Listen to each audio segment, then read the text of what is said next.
some good news for teams. The NFL has adopted a shorter isolation period, cutting it from 10 days to 5, following the CDC's recommendation. So, Dominique, as the former president of the NFLPA, what is your reaction to this news? Do you think that the league is making the right decision doing this?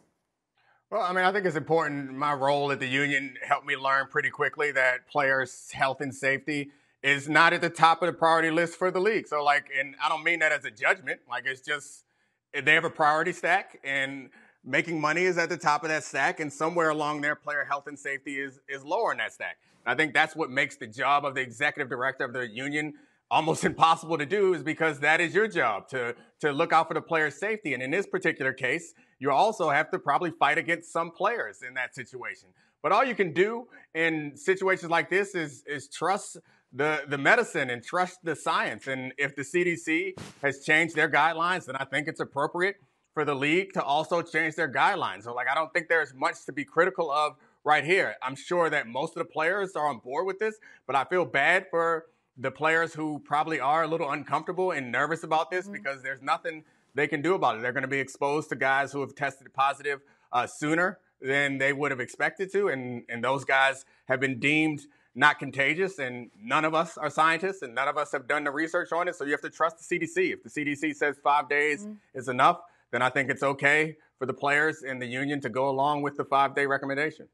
All right, well, definitely some teams got to be happy about this, especially looking at the Colts, for example, because Colts quarterback Carson Wentz, he is unvaccinated, but this change in protocols does leave the door open for him to actually return in time for Sunday's game against the Raiders. 6th-round rookie Sam Ehlinger, he will be in line to make his first career start if Wentz can't go, though.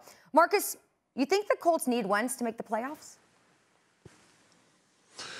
No, not to make it. They need him in order to try to make a run. But they played the Jacksonville Jaguars and the Raiders, I think, the final 2 games to close out. So the Colts are a good football team. That's number one. Carson Wentz has played well in spurts, and he's benefited also from being a part of a team that does things at a very high level. We can get into Jonathan Taylor, but this offensive line makes life easy for quarterbacks. We saw Phillip Rivers take this team to the playoffs last year, and I know Phillip Rivers is considered a Hall of Famer, and he is, and he's had a phenomenal career. But Phillip Rivers wasn't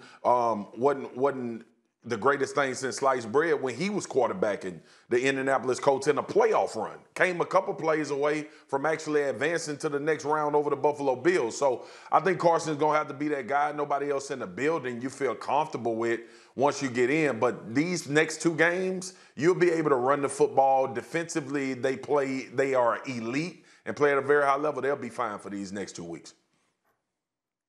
Nick, you agree with that? Yeah, I think so. We don't know what type of quarterback Sam Ehlinger is, but we know that this team is based around the run. So they won't ask him to do a whole lot.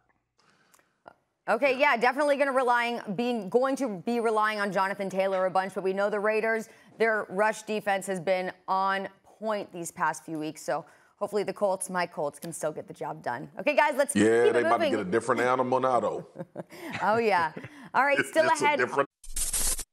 Thanks for watching ESPN on YouTube. For live streaming, sports, and premium content, subscribe to ESPN+.